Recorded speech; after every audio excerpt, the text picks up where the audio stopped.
Salam, bugün dərsimiz olacaqdır 8-ci sinif 1-ci hissədən 2.2 fotosintez prosesi. Burada qeyd olunur ki, LED lampaları altında çahı yetişdirməyə alimlər başlayıblar. Bu bitkiləri yetişdirəndə işığın rənglərindən asılı olaraq müxtəlif kütləli məhsul əldə ediblər. Soruşulur, sizcə bunun səbəbi nə ola bilər? Bildiyiniz kimi, günəş işığı müxtəlif dalğa uzunluqlarına malik olan işıq şüalarından ibarətdir. Həmin müxtəlif dalğa uzunluğuna malik olan işıq şüaları isə fotosintezin sürətinə müxtəlif cür təsir göstərmiş olur. Canlı orqanizmlər yaşaması üçün enerji sərf etməlidirlər. Bu enerjini isə qida məhsullarından əldə edirlər. Yeganə bitkilərdir ki, onlar qeyri-üzv maddələrdən üzv maddəni özləri hazırlayırlar. Yaşıl bitkilər ona görə də avtotrof orqanizmlər hesab olunur. Özləri üzv maddəni hazırladığına görə. Bunun üçün onlar ətraf mühitdən sadə ionları və birləşmələri lazımı məhsulları şəklində istehsal etmiş olurlar.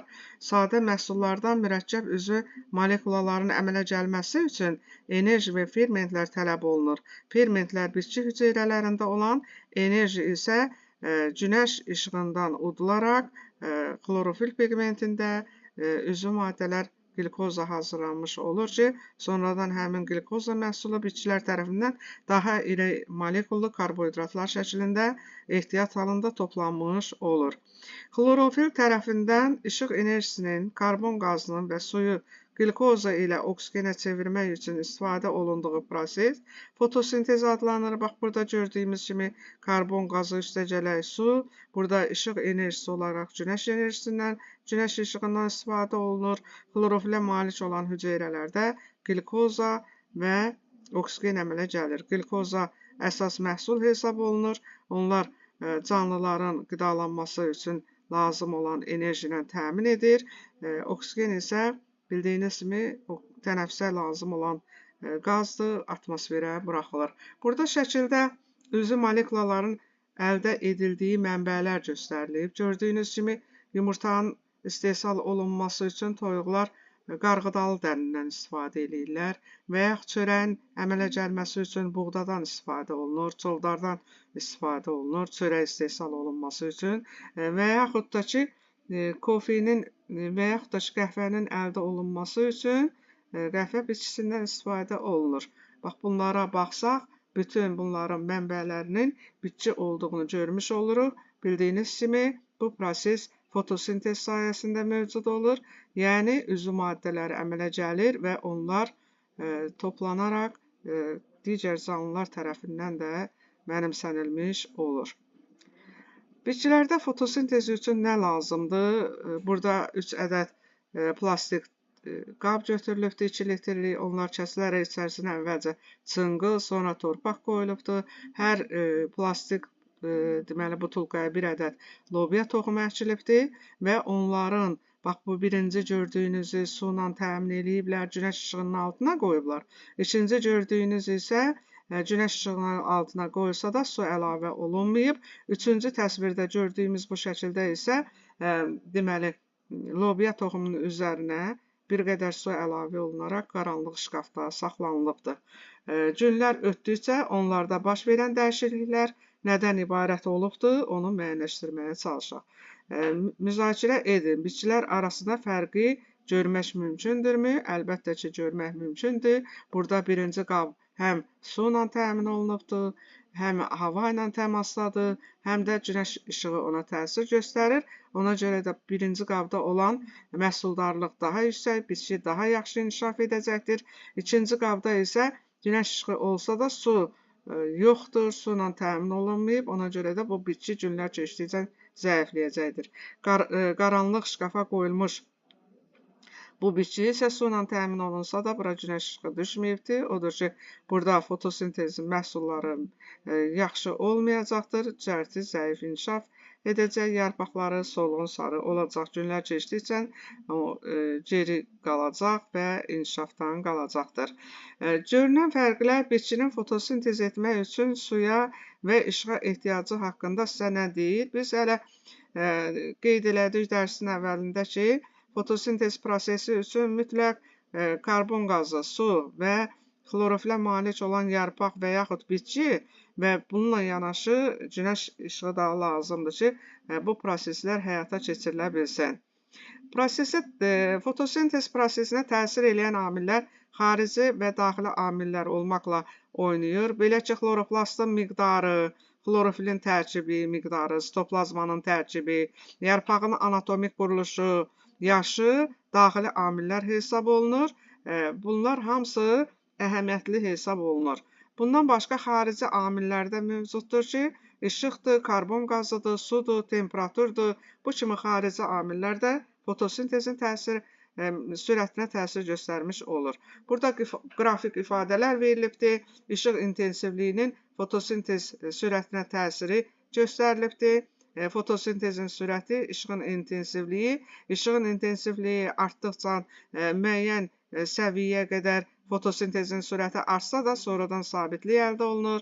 Və yaxud da ki, işığın rənginin fotosintez sürətinə təsiri gördüyünüz kimi burada müxtəlif rəngli spektrlər fotosintezin sürətinə müxtəlif cür təsir göstərir.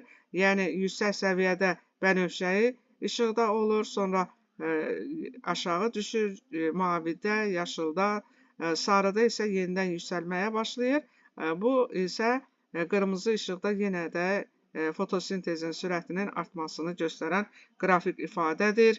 Bundan başqa fotosintezin sürətinə karbon qazının miqdarının təsirini göstərən bu qrafik ifadəyə baxaq.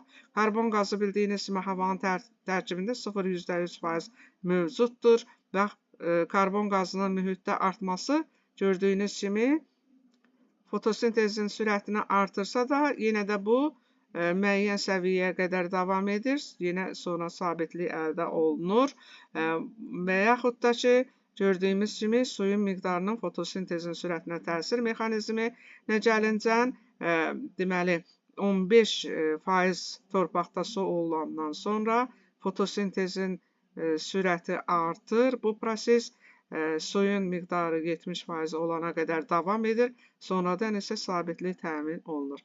Bu şəkillərdən biz görürük ki, qrafik ifadələrə baxdıqda görürük ki, xarici mühit amilləri fotosintezin sürətinə təsir göstərsələr də müəyyən müddətdən sonra orada sabitlik əldə olunmuş olur.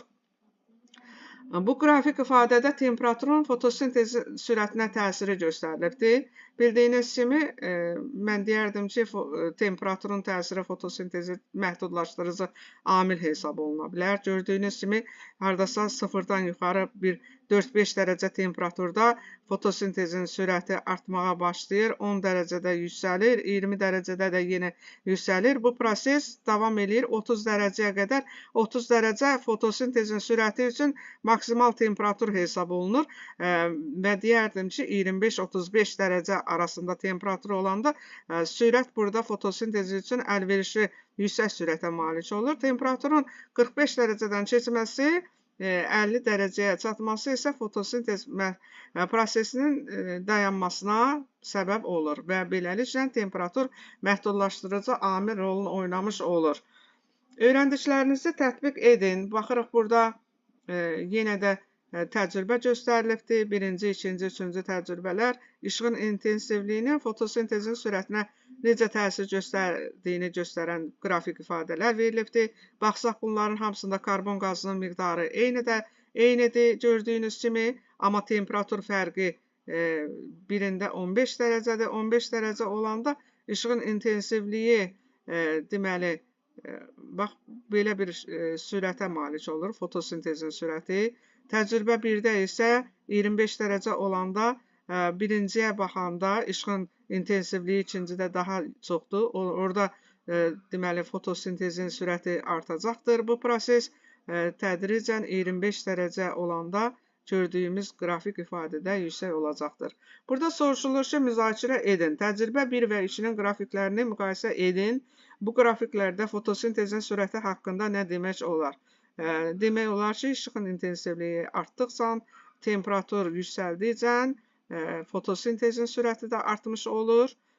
Sonra isə deməli Burada bu qrafikləri təcrübə üçün qrafik ilə müqayisə edin.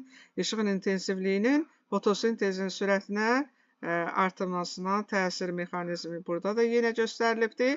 Amma sonra isə gördüyünüz kimi hamısında sabitlik əldə olunubdur. Sizcə fotosintezin sürəti, suyun intensivliyi və karbon qazının bircə təsiri şəraitində necə dəyişir? Fikrinizi əsaslandırın. Burada gördüyümüz kimi karbon qazının miqdarı eyni qalıbdır.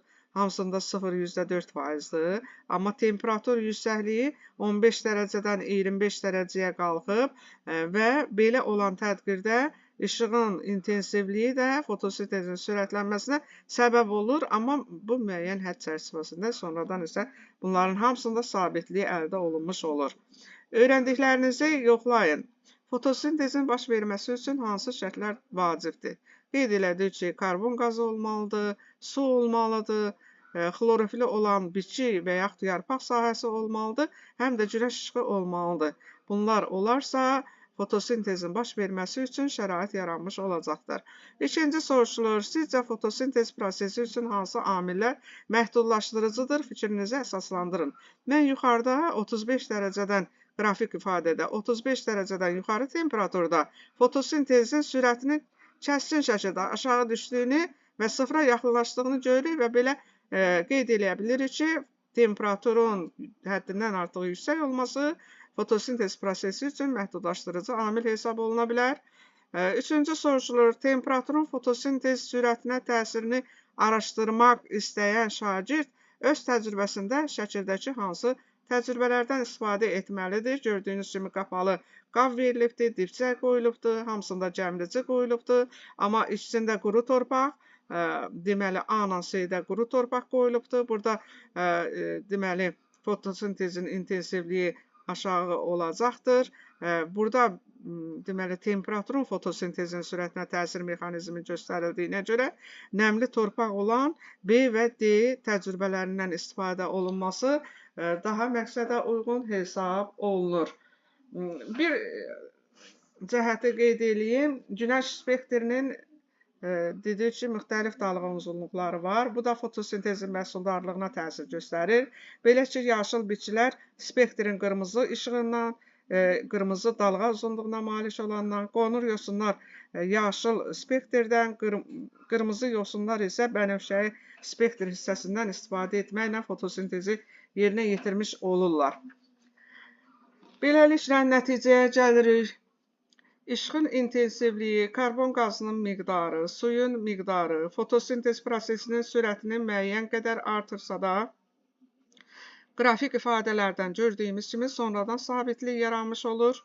Fotosintezin sürətinə yuxarıda gördüyümüz kimi temperatur məhdudlaşdırıcı amil rolunu oynayır. 35 dərəcə Selsidən yuxarı temperatur fotosintez sürətinin kəskin şəkildə aşağı düşməsinə səbəb olur.